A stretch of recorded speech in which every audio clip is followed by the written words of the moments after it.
Welcome to Cambridge Forum. Tonight we're working in partnership with Penn New England as it presents two awards, the 2011 Vasyl Freedom to Write Award and the Howard Zinn People Speak Award. And together we host a conversation about writing and civil disobedience in defense of the environment with poet and activist Wendell Berry. Our program tonight begins with Penn's Richard Hoffman, who will present the Freedom to Write Award. Richard is the chair of Penn New England. He's an award-winning writer of prose and poetry. His most recent collection of poetry is Emblem, just published this fall. Richard was among the first 8 Brother Thomas Fellows. The Brother Thomas Fellowship Program is a cross-disciplinary artists award that's administered by the Boston Foundation, and it's named after Brother Thomas, who set it up. Richard teaches at Emerson College, and his will be the first voice you hear tonight. Then Renée Loth will present the 2011 Howard Zinn People Speak Award to Wendell Berry. She is the vice chair of Penn New England and has chaired this year's Freedom to Write Committee. Renée is currently a regular op-ed columnist with the Boston Globe and a fellow at the Harvard Kennedy School Shorenstein Center for the Press and Politics. Renée will also moderate our program, introducing the topic and the speakers. And after Wendell Berry's formal presentation, Bill McKibben will join him in a conversation. And after that initial discussion, Renée will open the microphone to the audience for you to ask questions. Here's Richard Hoffman to present the Vasyl Award.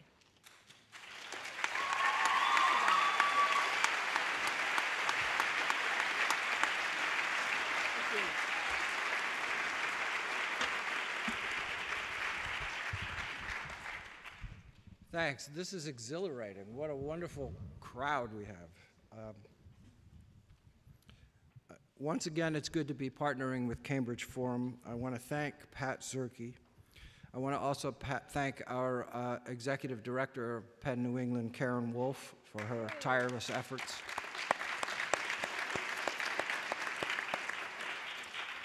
Now, before I begin, I would like us to remember one of the previous recipients of what is now the Howard Zinn Award, Piri Thomas, author of Down These Mean Streets and several other books, who passed away yesterday at the age of 83.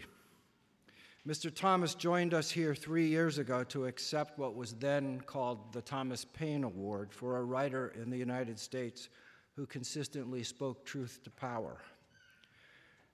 Now, instead of a moment of silence in his memory, I'll ask that we recall this voice for Puerto Ricans in the United States with the Latin American tradition of responding to his name with the word presente. Piri Thomas, presente. Now he's here with us. And before I present the Vasyl Freedom to Write Award, I want to say a word as the chair of Penn New England, and I'll be brief. If you love books, if you live in New England and are not yet a member of this organization that works to keep literary culture alive in our region, you have the opportunity to join us this evening. All the information you need is on the back of your program. Membership is a mere $45 a year, $15 if you're a student.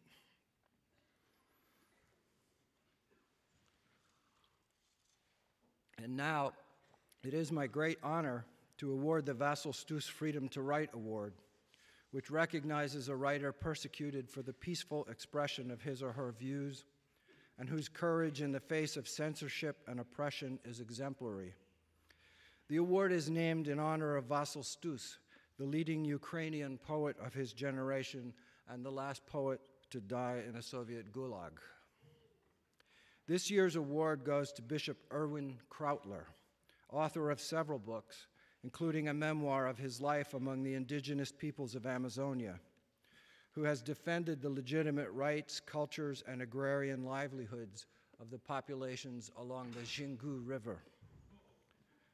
For the past 30 years, he's led the fight to prevent the building of the Belo Monte Dam, which would require the forced relocation of tens of thousands of people to the urban squalor of Rio de Janeiro and Sao Paulo.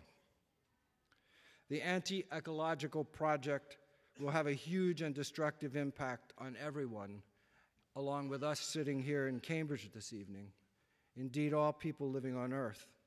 In addition to this displacement of peoples who have lived peaceably in the rainforest for thousands of years, the project will destroy an area of the Earth that contains the greatest number of yet undiscovered species of plant and animal life of any place on Earth, all in the name of profit for global corporations.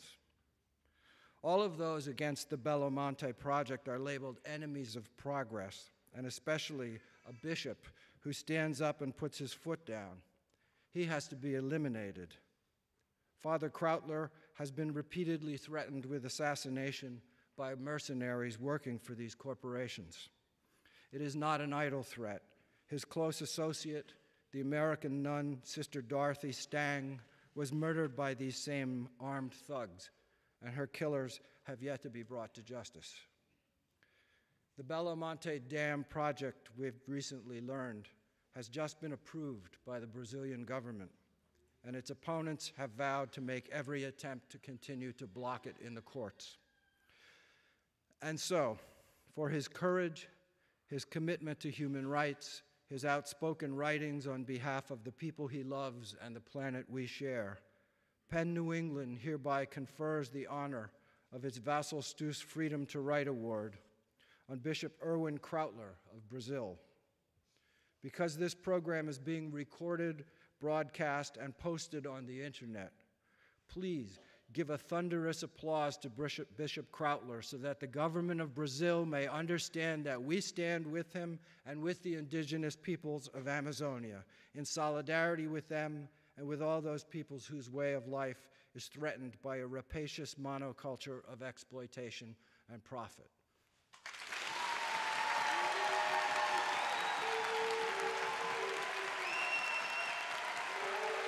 Listen up, Lulu.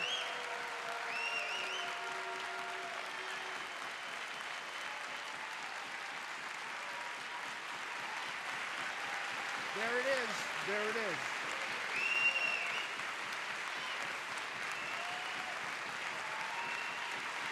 People, not profits.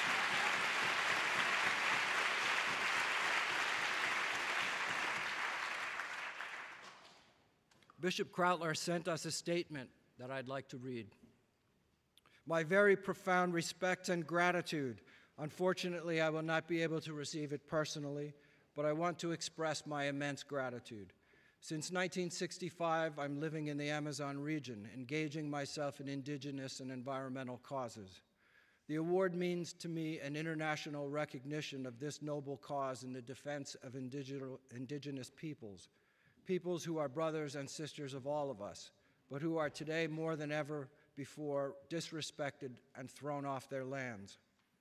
In 1988, we succeeded in including the indigenous rights in the Brazilian federal constitution, but what's lacking is a qualitative leap of bringing these constitutional words to reality. I'm honored to receive the award at this moment when our struggle on behalf of the indigenous people, dignity, and human rights are taking on new dimensions and greater importance than ever in the face of the development projects that threaten Amazonia. I am honored to accept the PEN Freedom to Write Award as a support of our commitment to this work. I promise to continue for as long as God grants me life. God bless you all, and thank you. Erwin Crowler, Bishop of the Xingu, Brazil.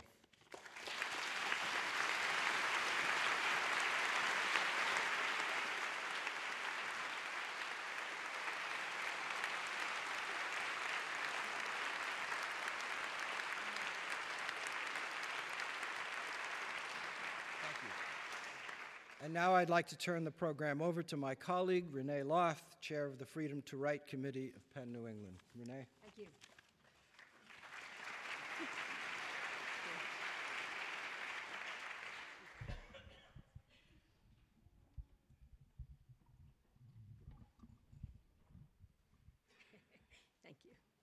Well, thank you, and welcome again to the Cambridge Forum with Wendell Berry, Bill McKibben, and all of you. America has a long history of civil disobedience, from the original Tea Party to abolition to anti-war movements to something that's happening downtown that you might know about going on today.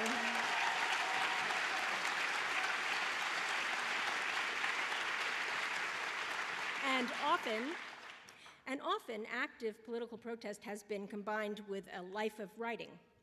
I'm Renée Loth, columnist for the Boston Globe, and I will be your moderator tonight for this forum discussing writing and civil disobedience, and particularly tonight, these things in defense of the environment. First, however, I am thrilled to present the 2011 Penn New England Howard Zinn Award to Wendell Berry, who so perfectly combines a life of literary excellence with principled activism. Berry is a poet, a farmer, an activist, and the author of over 40 works of literature. He has received numerous awards and honors, including the National Humanities Medal earlier this year at the White House. He has protested the Vietnam War, nuclear weaponry, the death penalty, environmental degradation, and all manner of human disconnection. He is the ideal recipient for an award that recognizes the power of words as well as actions. Now, on a personal note, I'd like to say that I was a student of Howard Zinn's way back in the 1970s, and I feel certain that he is endorsing this award tonight and the energy in this space. So, Mr. Berry? You want to stand up? On behalf of Penn New England, it's my honor to present you with the 2011 Howard Zinn People Speak Award from Penn New England for your lifetime of words and actions on behalf of the environment, environmental justice, and the preservation of rural communities. Thank you very much for your work. Thank you. I have one more little thing. That was kind of overdoing it, but I appreciate it. Yeah. Oh, okay. Thank you a lot.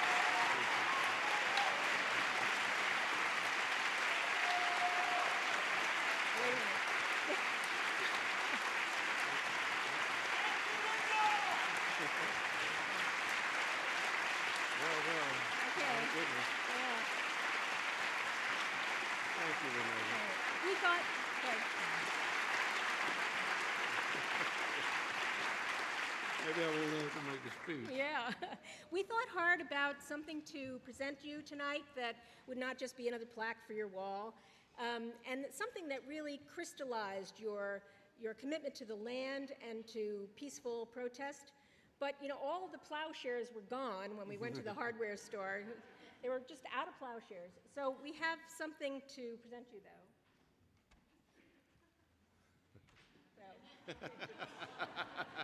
This beautiful tool Well, is inscribed. You'll see it's engraved with Penn's name and the date, and we hope you'll use it in good health. Thank you. Think of us each time you do. Is that stainless steel? Yeah. That's it.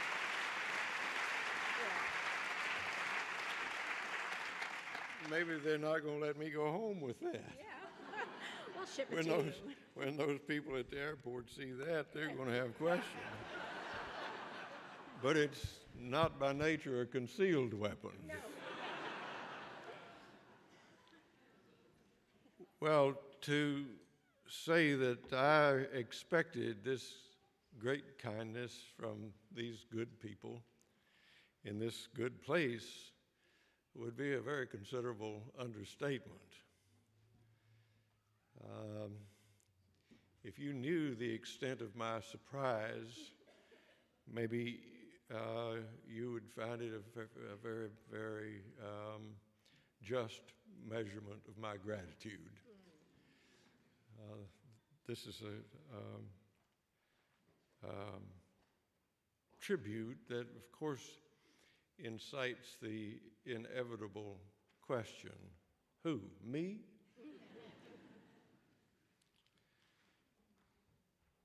And it's a special honor, a very tangy honor, I think, to have this honor associated with the name of Howard Zinn, who I think was fearless and had the requisite taste for combat.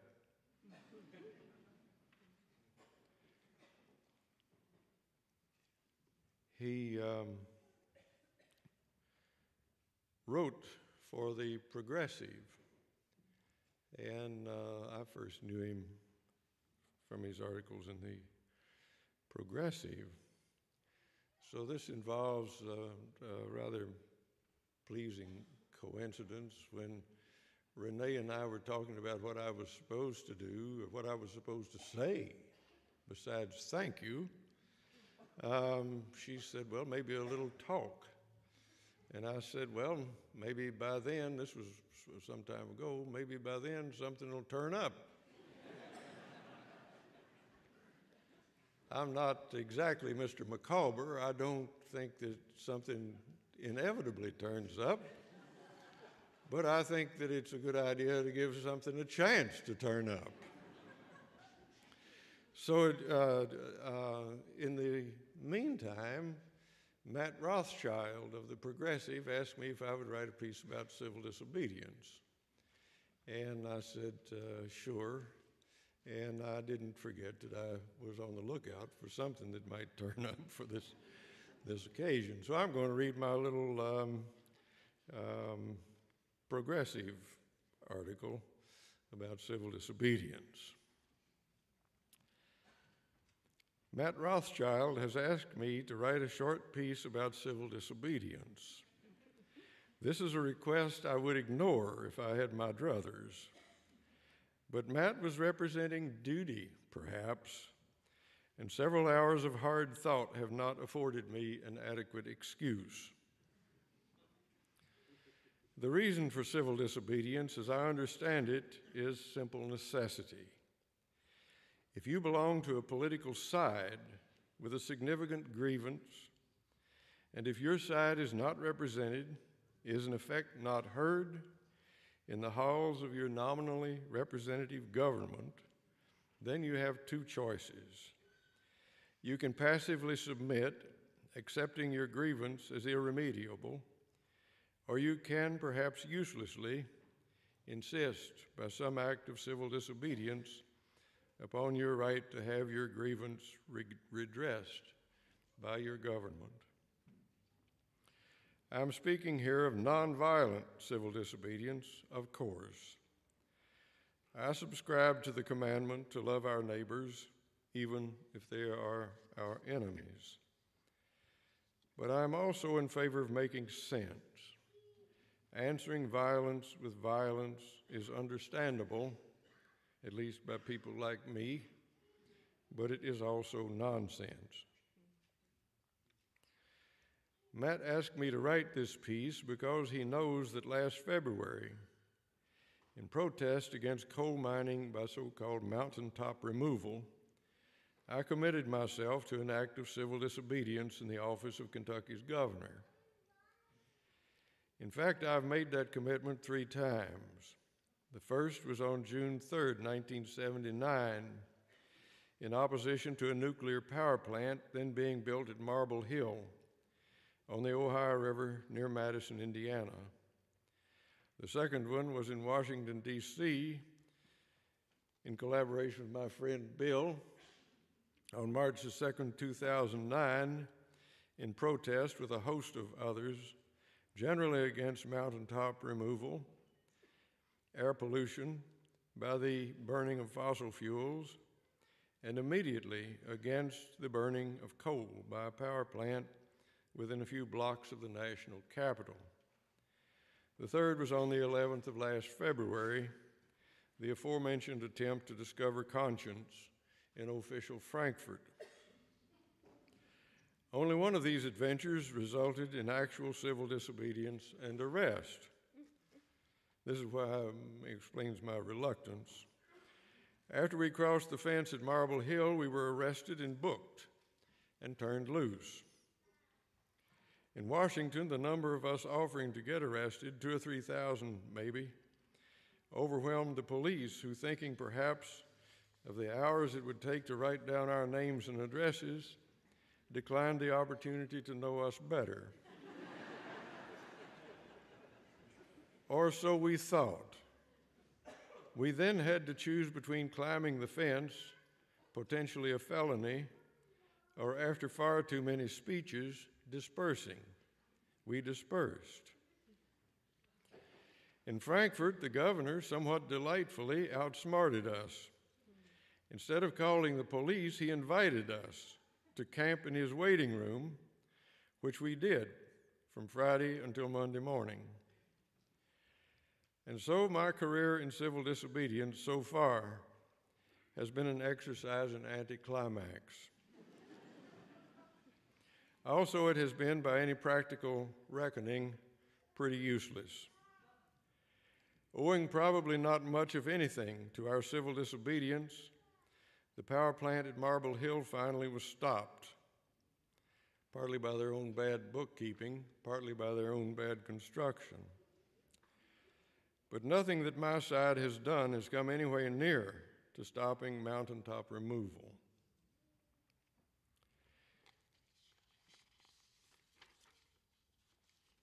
It would be, or would have been, off the subject of my assignment from the progressive, but maybe it's appropriate for me to interject here an acknowledgement of an increasing uneasiness that now accompanies my efforts as a conservationist. This has to do with the obvious hypocrisy of burning fossil fuel in order to object to the burning of fossil fuel. I can't find a satisfactory justification for this.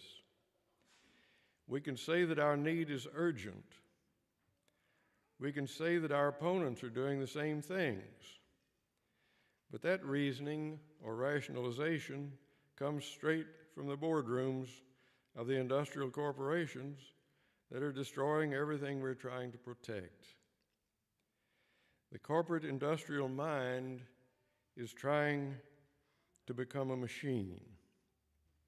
My mind, for a long time, has been trying to remain and to be an organism, a creature. But in my dependence on the corporations, and especially as a traveler, I wonder how much of their thinking is leaking into my mind and distorting its structure that I have sometimes desperately worked to make and to preserve. At a time when virtuous behavior tends to be measured in degrees of misery, I had better confess that all three of my attempts at civil disobedience were mostly pleasant.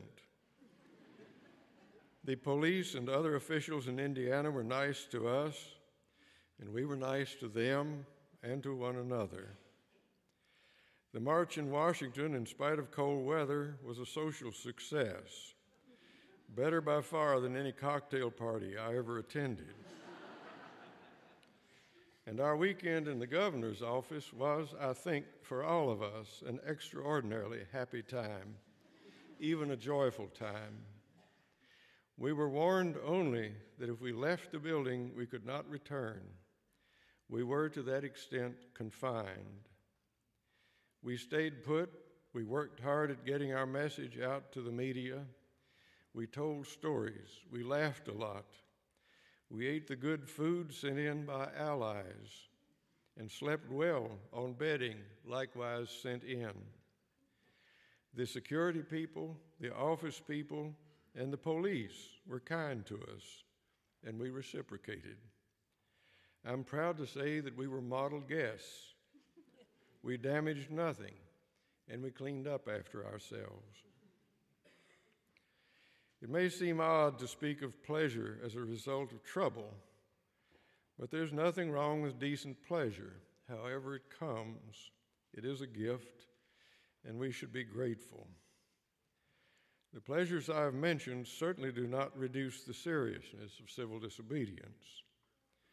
I am sure that all who have undertaken it have felt intensely and complexly the seriousness of it. There are a number of considerations that come in a hurry and are inescapable. I will list them, not in the order of their importance, but as I have thought of them in my own efforts to decide. Civil disobedience will likely be considered, first of all, as an inconvenience. It will, and not for a predictable length of time, interrupt one's life and one's work. I have always been suspicious of people who seem to devote their entire lives to forms of protest. We all ought to have better things to do. Ken Kesey once said that the reason not to resist evil is that such resistance is dependent on evil. It makes you dependent on evil.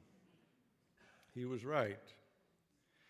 And Edward Abbey said that saving the world is a good hobby, though he worked hard to save at least parts of it. As for me, the older I get, the less happy I am to leave home. All the places I go seem to be getting farther away. Frankfort, Kentucky now appears as far off as the planet Saturn, and I wish it more remote. Reluctance, then, may be a dependable enforcer of thoughtfulness. Protest becomes properly a part of a citizen's life and work after political and legal process has failed and other recourse is exhausted. Civil disobedience is properly the last resort. It is also an unhappiness of citizenship. By it, you make yourself publicly an exception. It involves a kind of loneliness. I, at least, have felt no pleasure in opposing constitutional authority, however corrupt and irresponsible I've found it to be. Civil disobedience is also plenty scary, at least to me it is. I have never felt one bit brave, even in thinking about it. It involves a strange and risky paradox. You and your friends will be exploiting your obvious powerlessness to recover, to your cause and to your own citizenship, a just measure of power. But your acknowledged condition is powerlessness. Your commitment to nonviolence makes you vulnerable to violence. You can get hurt or worse. It is fearful also to make yourself available to be treated with contempt.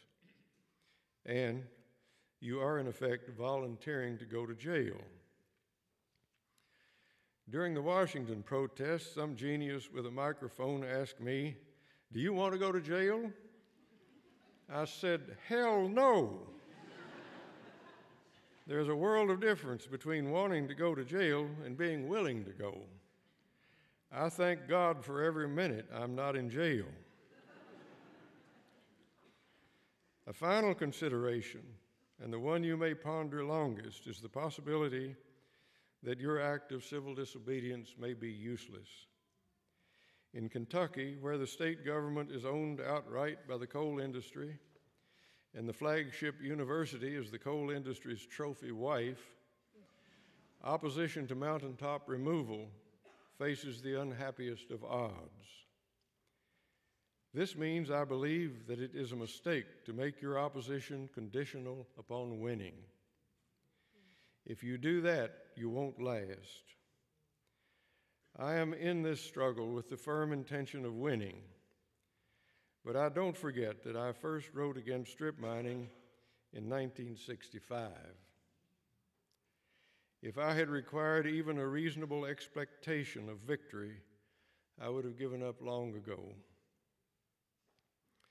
It is unlikely that anybody now opposing mountaintop removal thinks that victory is in sight. But the opposition is now astonishingly well populated in comparison to what it was 40 years ago.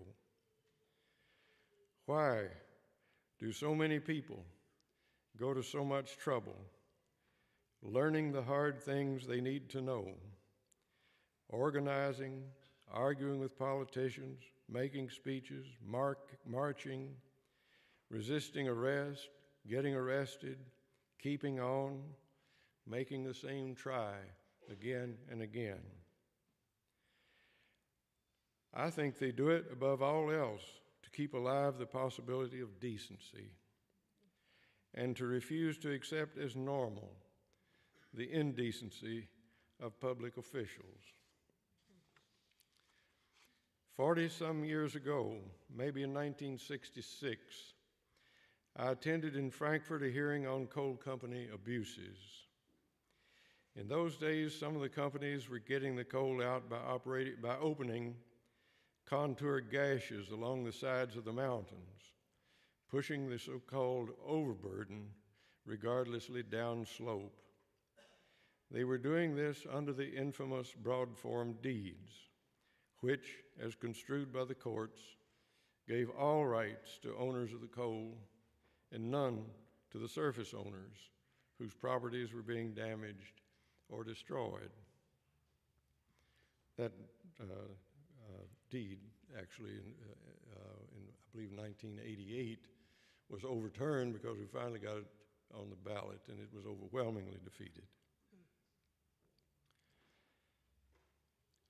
Among the audience at this hearing was a group of maybe 15 people whose homes and lands were damaged or threatened by contour stripping. There was on that occasion no demonstrating, but those people were nonetheless there in protest. Sitting with them was a man in appearance somewhat different from them. He was wearing a well-fitting summer suit and tie. He held a rather elegant straw hat on his lap. I became curious about him, and at one of the recesses of the hearing, I approached him. We introduced ourselves. He was Courtney Wells, he said, of the town of Hazard. I asked if he owned land that was affected by strip mining. He said no, he had no land at risk. He was a lawyer. Oh, I said, you're here to represent these people. Again, he said no. He represented only himself. I said, well then, why are you here? And he replied, I want to be on the side of the right. I have never forgotten him, for he gave me the one reason that will always be enough.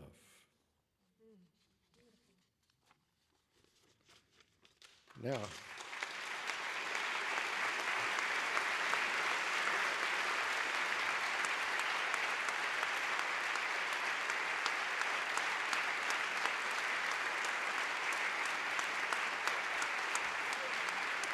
thank you.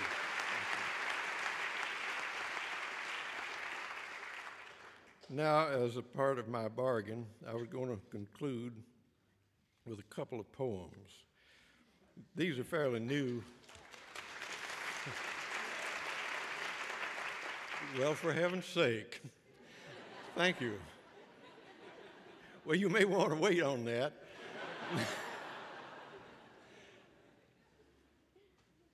In my poems, and also really in all my writing, I'm always, for the sake of honesty, trying to face the difficulties that we're in.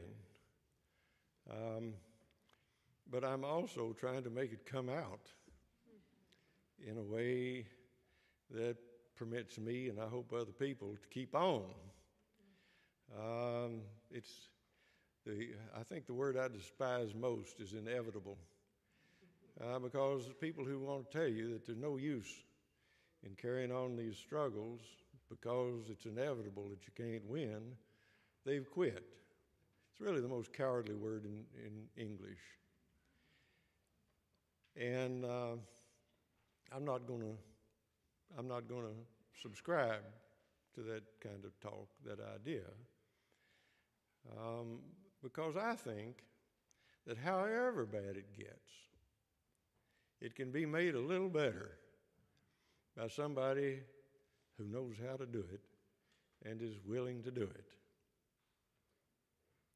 willingness.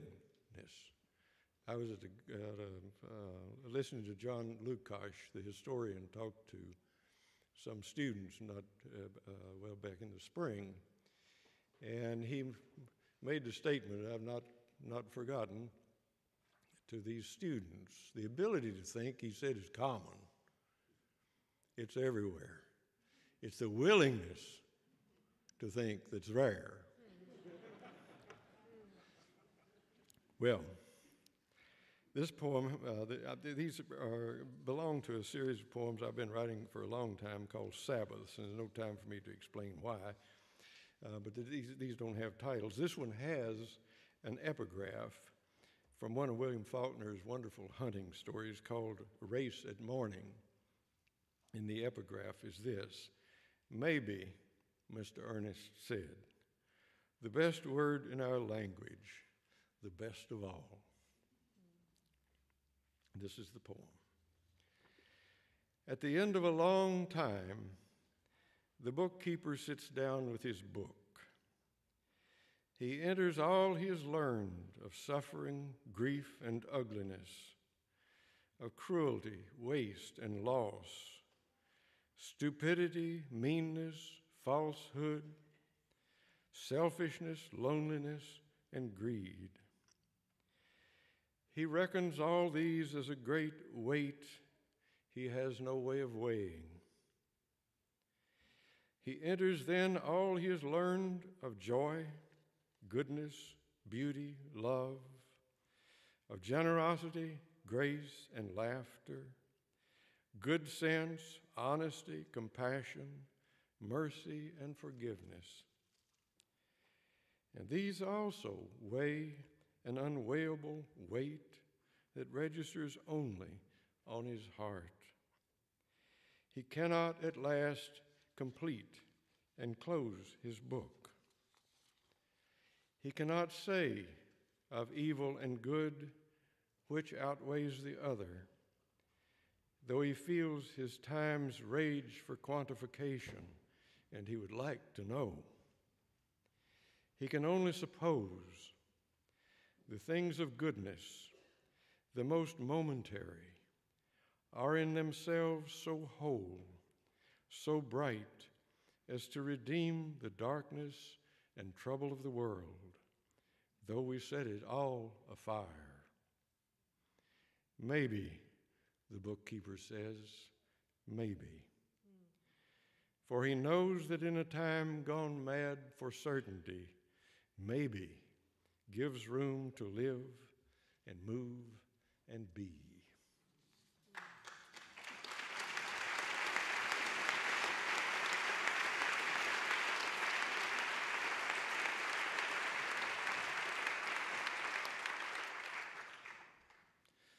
This is another lament that finally is able to skew over into something a little more all right. This is maybe a little akin to jazz, to see if you can get out of it all right.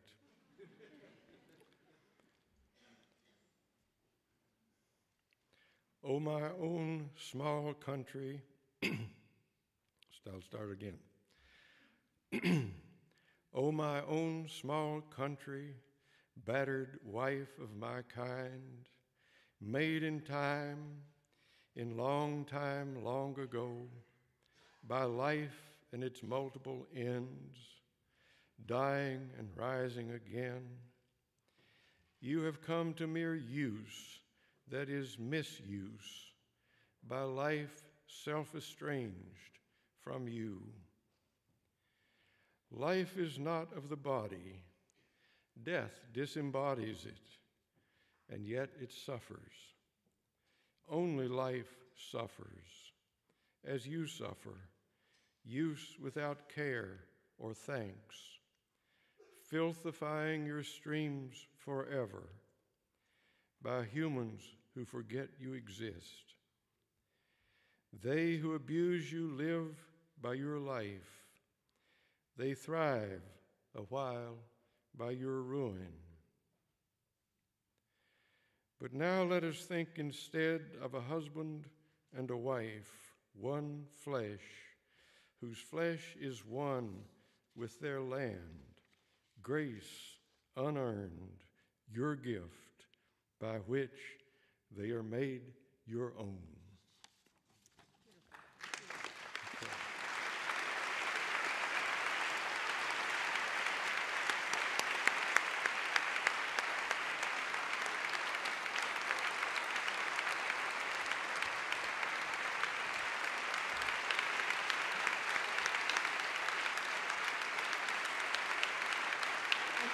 Thank you, Mr. Berry.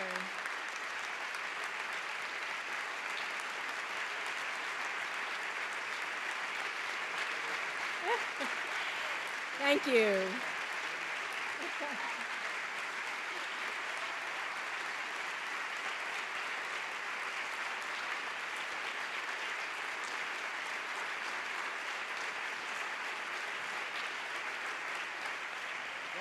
Thank you. You're being much kinder than you need to be, so you must be careful and not waste it. Oh, well, thank you, Mr. Berry. You are joining us at the Cambridge Forum, listening to poet Wendell Berry discuss civil disobedience in defense of the environment. Now I'd like to turn the conversation to welcome Bill McKibben to join us. Mr. McKibben is the author of a dozen books about the environment. His 1989 book, The End of Nature, is seen as the first book to communicate the dangers of climate change to a general non-scientific audience. He has received 3 honorary degrees and in 2011 was elected a fellow at the American Academy of Arts and Sciences. McKibben is the founder of 350.org, which has coordinated 15,000 grassroots rallies in 189 countries since 2009.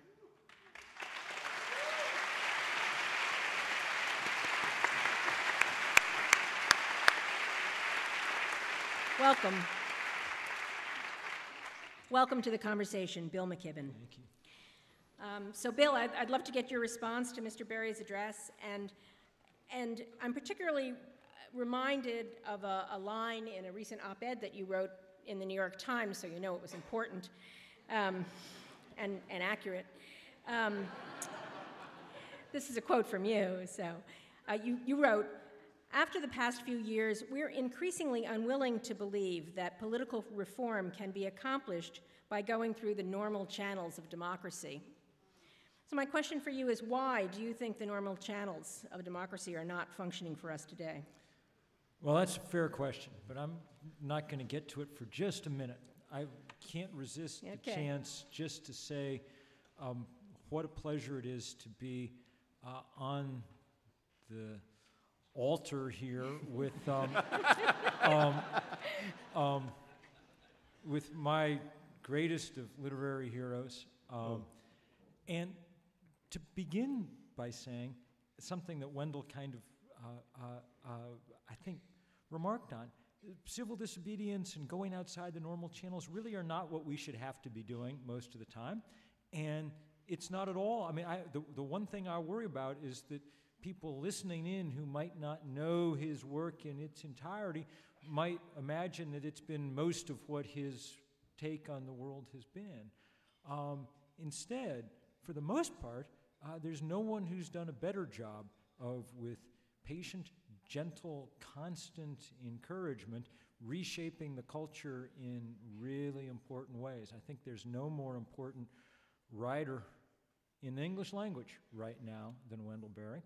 And I think that one proof of that is that one of the many things that he's written about so beautifully and so doggedly for so long is this need to think about scale and smallness and a retreat from some of the centralized bigness of our life. And so if, Helen's was the face that launched 1,000 ships. Wendell's was the pen that launched 1,000 farmers' markets, and in his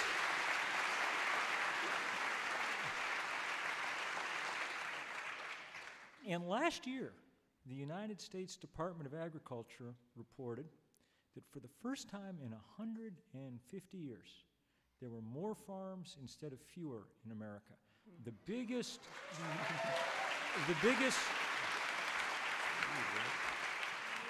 the most important demographic trend in the history of our country had bottomed out and reversed. And if there was one person more than any other responsible for that, he's sitting next to me tonight. And that's a perfect proof of the fact that, for the most part, writers shouldn't be about, I think, the business of causing ruckus. That's, in a sense, marks a failure of our ability to communicate and work change in the ways that we should. But to get back to your question, there are times, and I'm afraid now is one of them, when the kind of normal channels that are always hard to work when you need change have become in certain ways impossible to work. Let me give you just one tiny example from the work that we're doing this fall around this tar sands pipeline, Right. that, where we got 1,253 people, some of whom are here tonight, came and got arrested in August, and it was the largest civil disobedience action in 35 years in this country, though I'm quite hopeful that that record won't stand for another 35 years, and I think the people at Occupy Wall Street and things are working hard to, beat it, and that's good. Here's how the normal channels have worked. The company that wants to build this pipeline, which, remember, goes to the second largest pool of carbon on the planet, and which, if our most important climatologist, Jim Hansen at NASA, is to be believed, if it is tapped heavily, will mean it is, quote, essentially game over for the climate. This pipeline's environmental review found that it would have no significant impact. How did that happen? That happened because the company that was, the State Department requested that that company, TransCanada Pipeline, submit a name of another company to conduct the environmental review of their pipeline. And in fact, they submitted 3 names on a list, and the State Department helpfully picked the top name on the list, which was a company called Entrix, which, just to judge by its name, was a bad sign to begin with. But if you go to the Entrix website, it lists as one of its 5 major clients TransCanada Pipeline, okay? I mean, so, like, literally, the most rigged and fixed and incestuous game that you could possibly imagine.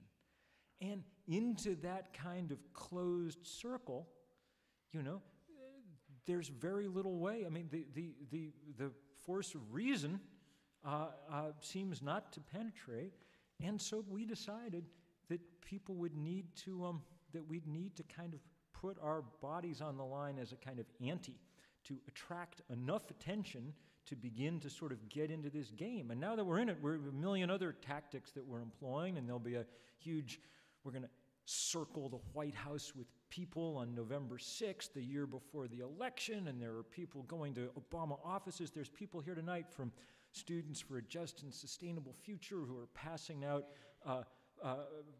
petitions to get people to pledge to refrain from donating to the campaign until the president has made up his mind, and on and on and on. But that was the ante that it took to get into the game, and I got to tell you, it was hard every morning for 2 weeks getting up and going over to the Lafayette Square there, and my job every morning was to talk to about 100 people before they went in to get arrested, and just to say to them, I mean, it's very difficult, it should be at least, for those of us who are normal, law-abiding people to go and do something that the police are telling you not to do, and to have your hands cuffed behind you and be put in a paddy wagon and driven away is a very hard thing, just psychologically hard thing to do. and quite extraordinary thing to do. I mean, in all the meanings of that word. And so it was for me, quite a challenge to do that every morning and to watch people go and do it every morning. And I was incredibly proud of them, and I have no idea. I was very glad for the ending of Wendell of your essay, because I have no idea if we're going to win this or not. But clearly, it, in this case and in other cases, changed the odds some. And I think that this whole year has kind of been about that a little bit. And we watch it all over the world, from Libya today to, to what's going on. I've had the great pleasure of being at Occupy Wall Street and Occupy DC, and this afternoon at Occupy Boston, where I encourage you all to go for a visit and see what's going on.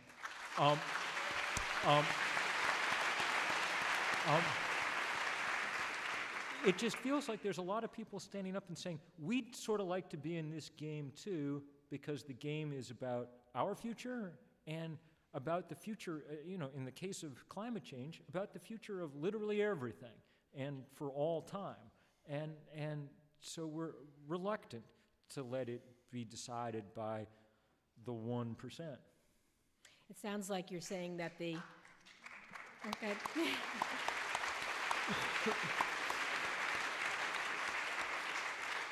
It sounds like you're saying that the normal channels of democracy are clogged with money.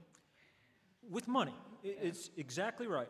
I mean, the fossil fuel industry, the coal and oil industry, is the most profitable enterprise in which humans have ever engaged. Exxon made more money last year than any company in the history of money. Okay?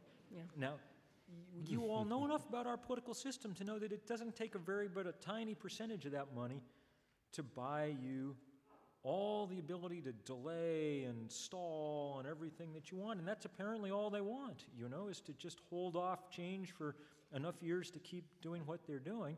And the trouble is, those just happen to be the years that the physicists and chemists tell us will make all the difference, already are. Yeah. And, part of the problem now, part of the reason that it's happening is that one can see in so many facets of life. I mean, what was abstract a few years ago, our complaints about, say, big corporations and their power, became much more real when the masterminds, and the geniuses behind all this managed to bring the entire global economy pretty much to a crashing halt and toss people out of work and everything else. The masterminds and the geniuses behind the fossil fuel industry are now turning the world upside down. I mean, I live in Vermont. Vermont Literally. is rack and ruin right now because we just had the largest rainfall by far that we've ever recorded there. And it's no accident, no mystery to any of the scientists who study this why that's happening.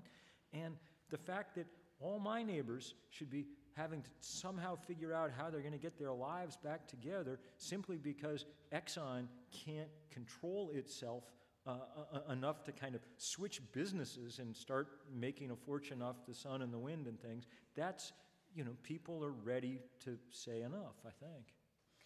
Thank you. Well,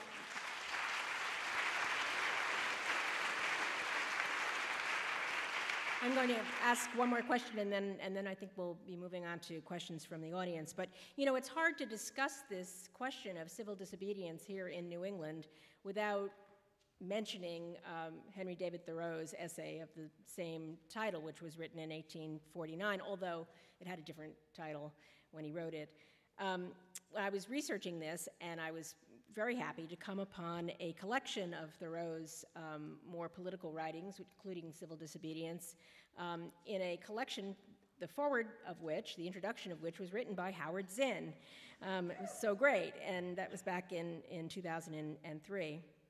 And Zinn wrote, quote, "Thoreau's great insight was that there is a moral emptiness in government unless it is filled by the actions of citizens on behalf of justice."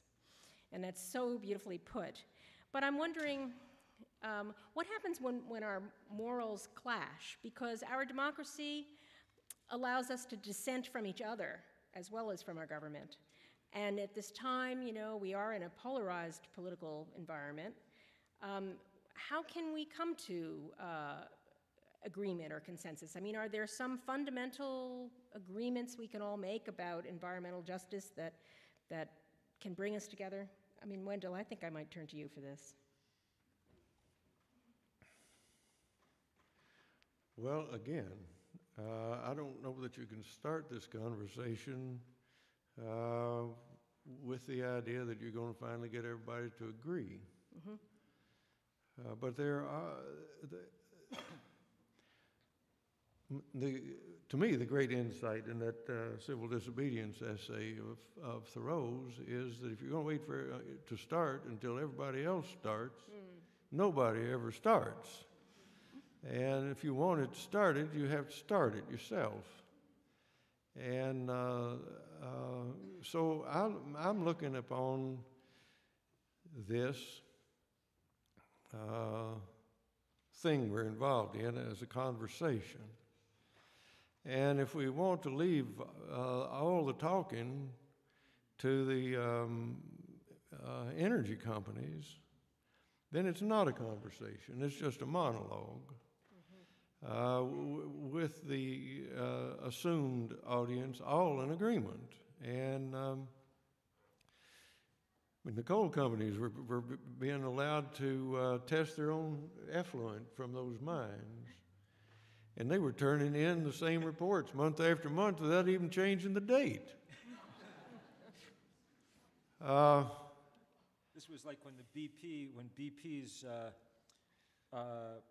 their safety filings for their Deepwater Horizon rig turned out to have a lot of stuff about what polar bears and things were going to be affected. They just had copied it straight out of their Arctic. Right. Yeah. Right. Well, this is carelessness. But of course, the kicker is, and we have to depend on this a little bit, they're in the world. They're in the house that they're burning down. And poor things. And we've got to carry on our side of this conversation, regardless of whether they're listening or not, but with the idea that if they ever did listen, we could help them. And they might help us to put out the fire. So this is the nonviolent argument. It's the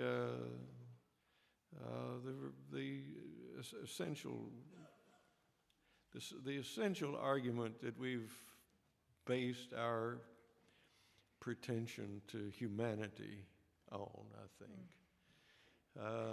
Our pretension to be humane,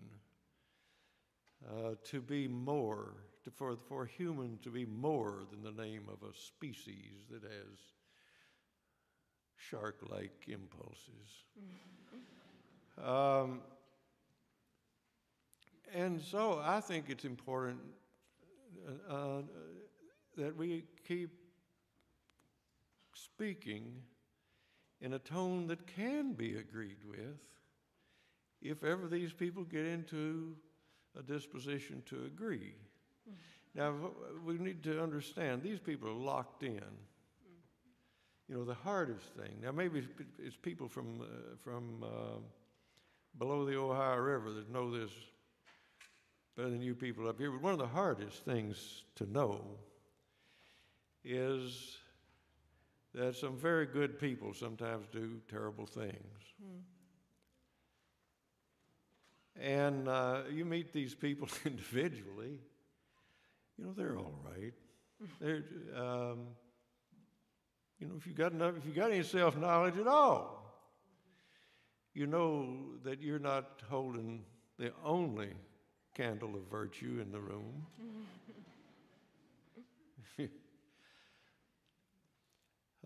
So you've got to talk to them as if you were the kind of person they could talk back to, and that seems to me to be important. Thank you. I did hear a journalist tell the Commissioner of Natural Resources in the governor's waiting room one time, this is a good journalist, he's our friend, but he said to that fella, you know it's wrong. He said, if you look at it, you know it's wrong. Said, if you got any religion at all, you know it's wrong. So there it was, you see. He didn't hit him. He just laid out the human common ground. Absolutely. This is something we can say to each other now. Thank you.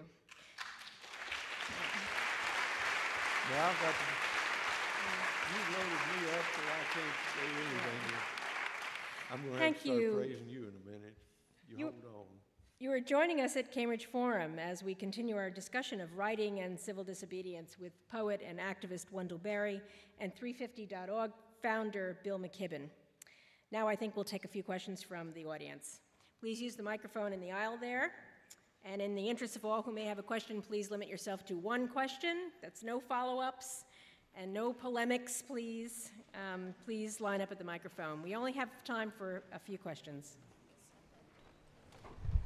Hi. Thank you.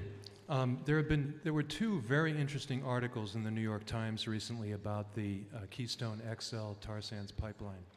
One was talking about, and I don't know if this was mentioned tonight in some of what Bill was saying, the chief lobbyist for the company turns out to be a former senior staffer for Hillary Clinton in her campaign. And I'd be interested to hear any comment about that. But also that article appeared with those really significant revelations only like a day before the deadline for submitting comments to the State Department, but at least they did mention that in the article, and I and a number of other people were able to submit those comments just at the very last minute. The second story, and this is where I think Mr. Berry's insights would be greatly appreciated as well, is an article about the use of eminent domain by a Canadian tar sands company before there has apparently been any public action on this by the State Department or anybody else. They are going around taking people to court to expropriate their land in this area by eminent domain. How does a Canadian tar sands company have the right to use eminent domain or presume to threaten people with the use of eminent domain in this way? Thank you. Well, I'm not a big fan of eminent domain to start with.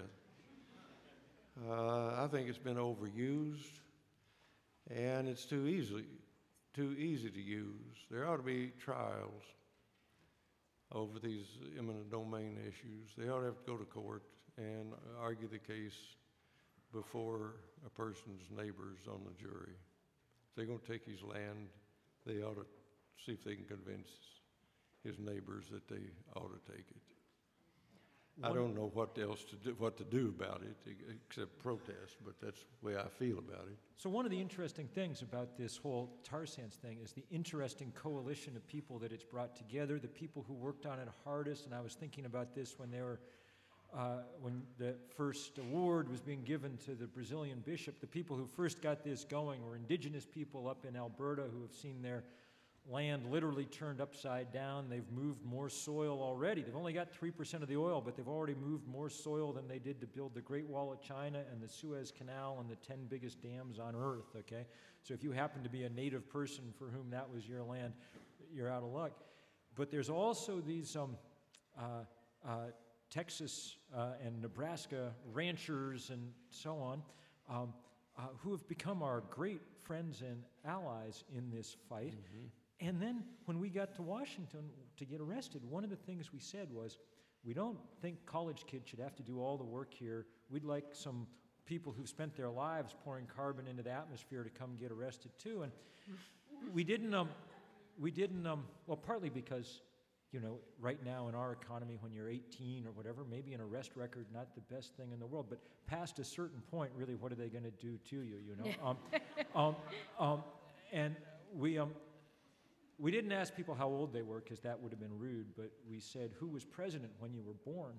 And the biggest two cohorts were from the FDR and Truman administrations, and we had a man on the last day arrested with a sign around his neck that said, World War II vet, handle with care, okay? And it was, so the point I'm trying to make was, and this goes back to this Thoreau thing for just a minute. Thoreau, I got to write this big anthology of American environmental literature since Thoreau for the Library of America a couple years ago. And so it was great fun to collect everything. But one of the things I said was, wonderful as Thoreau was, he wasn't very good at the whole community thing. He pretty much did things by himself, you know, that was about it. Self-reliance.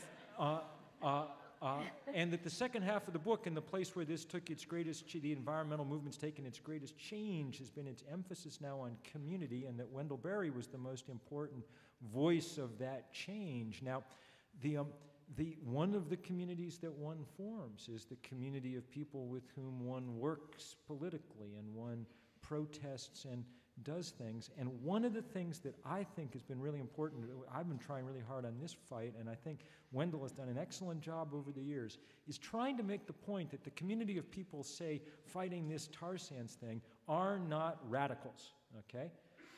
The radicals are people who are willing to alter the composition of the atmosphere for money, okay? People who are willing to...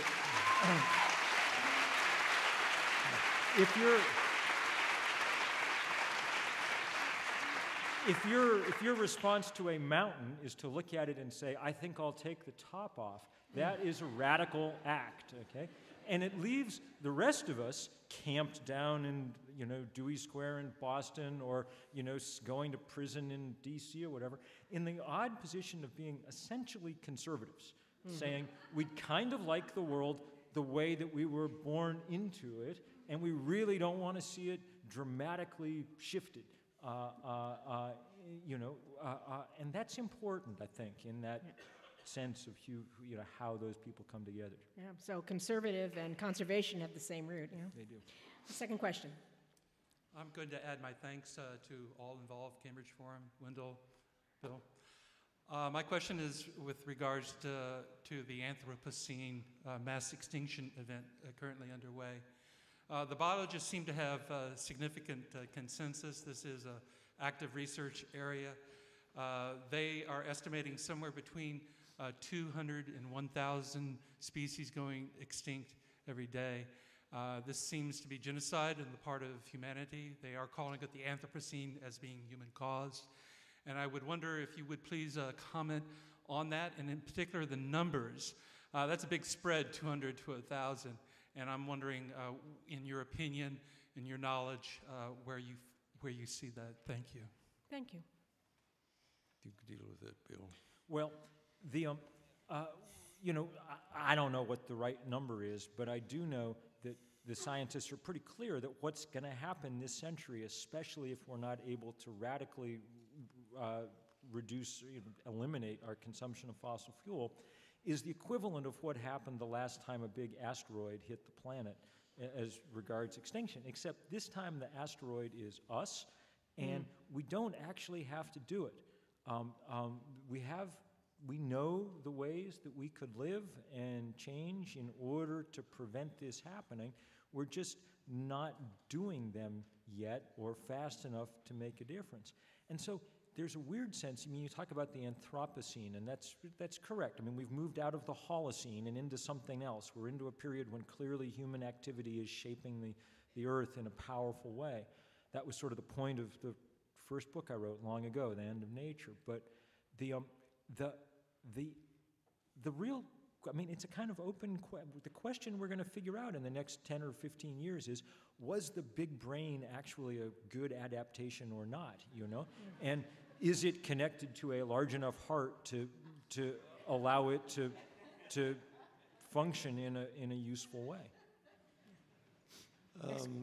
Let me say a little something here. Now, Bill keeps saying things about me that cause me to wish to refer you to my wife and my dog.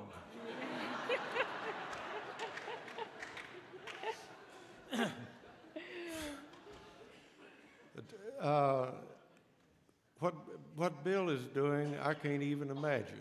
I don't know how. I wouldn't know how to do what he's doing. And he's done a great thing. And he's one of my heroes. And then you'll have to stand still for it, buddy. I'm ruining your reputation now as fast as I can. But to the extent that we're braggable, we're public, and we're at work in the public arena and trying to change things in a public way. But there's something else involved here, and I don't want the evening to end without trying to speak a little bit about it. There's a difference between direct experience and what I'm increasingly thinking of as statistical experience. It used to be that only great rulers and tyrants had statistical experience. Oh, and great generals, admirals. You know, you lost 1,000 boys in that charge, General. Well, how many more have I got? What we're in now is a kind of failure of imagination. There's a difference. I mean, I've caused a gully or two in my time, and I've felt the shame of it, and I'm seeing now, because of the price of corn, a lot of gullies being made, and I know the resentment. Closer to home, they're made, the more you feel it. And here's a hard thing. You'll feel more about one gully close to home than you will by the statistical measure of the sediment load in the Mississippi River. I mean, we know that 20 million people got killed in the Second World War. And we're not moved. I mean, let's be honest, folks. You can stand the death of 1 million people if you don't know any of them. You can. We eat breakfast reading the damn newspaper. Excuse me, church. No. We eat breakfast reading the newspaper that's full of statistical knowledge that ought to make us throw up. But it doesn't. We go right on and eat. If you know somebody who was in World War II, it all of a sudden becomes real. And this is important. And the reason that people are finding it so easy to tear this country up is that we're not living in it anymore. With our minds and hearts and our imaginations, those faculties, our love, we're not there. In my lifetime, I've seen my little community change from a local, fairly self-sufficient, really adept economy. Lots of people in it knew how to do a lot of things, to what I can only call now an absentee economy. The forces that are affecting us are not there, and we're submitting. So the absentee economy has made us absent from our own land. And so we read in the paper that they're fracking somewhere in those and we don't know it. We don't know it in our heart. I'm not talking about the organ. I've begun to suspect that there's a non-physical physiology, and that the heart is where it's all gathered together, where we're the most human. And so we have to imagine it. We have to be able to see it. We have to be able to feel it. Imagination. We begin to think of it as an addendum to human nature, but it's not. It's fundamental to it. Well, that's enough. And Bill, I got you back. Amen.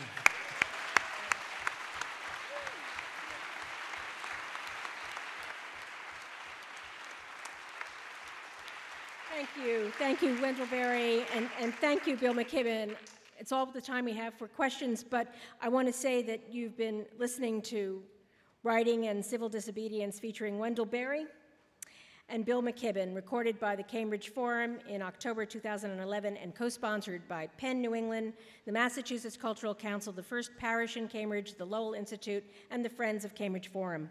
For a CD of this program, or for information about our ongoing radio series and forum webcasts, visit the web at cambridgeforum.org. In Harvard Square, I'm Renée Loth. Thanks for joining us. Pat?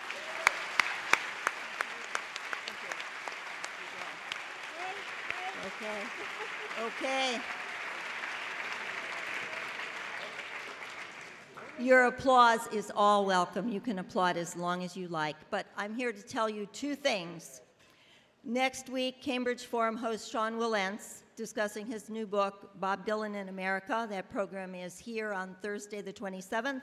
I hope you can join us. And now, to take us out singing is Fred Small, Senior Minister at First Parish in Cambridge. So, you are all going to sing. This is required. Thanks. Okay. I don't know if Ralph Waldo Emerson and Frederick Douglass ever appeared on the same stage in the mid-19th century. But if they had, and had I somehow been there, I think I would have felt the same exhilaration and awe that I feel tonight, having heard two such profound thinkers and activists speak the hard truths that must be spoken and have yet to be truly heard. Bill McKibben asked me to write a song for 350.org, 350 parts per million CO2, or the equivalent in greenhouse gases. Somehow, Bill, you didn't actually say that tonight. The most important number in the world, the most important number on the planet, 350 parts per million CO2, or the equivalent in greenhouse gases, is the most that the atmosphere can tolerate, according to Jim Hansen and others, to prevent catastrophic global warming. So Bill put out a call to artists in general to lift up that number, and he specifically prompted me when I was going to write that song about 350.org, and I looked at the number 350 on the page, and it just sat there inert. 350. It did not inspire me at all as an artist.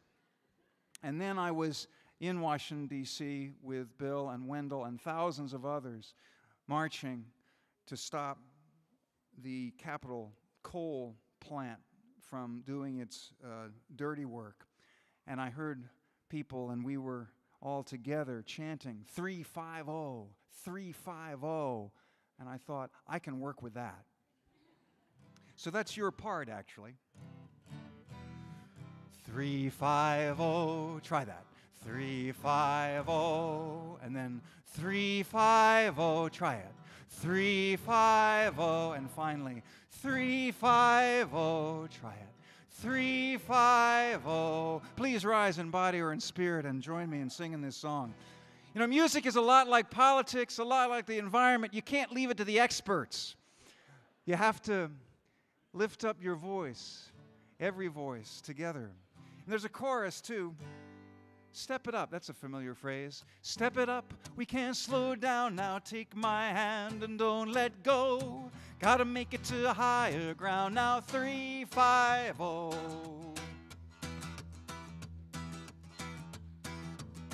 For the snows of Kilimanjaro, 350.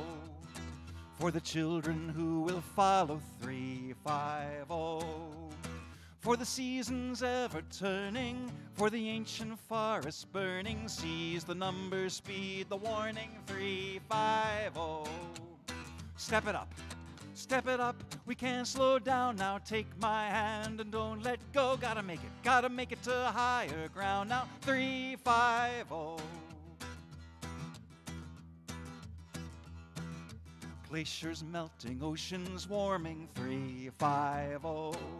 Cities flooding, insects swarming, 350.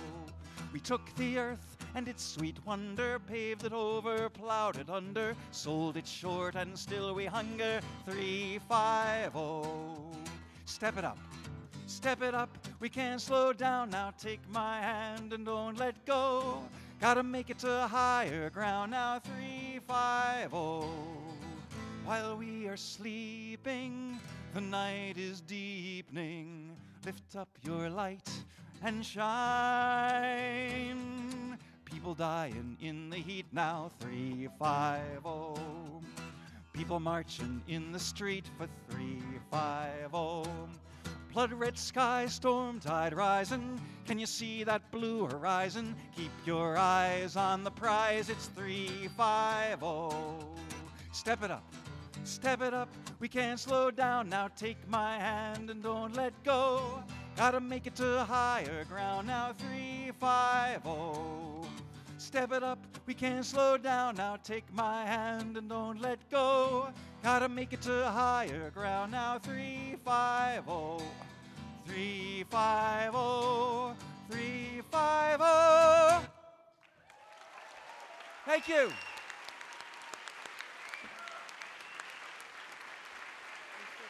Thank you. Thank you, Bill. Thank you, Wendell. Thank you, Cambridge Forum. Thank you, Penn.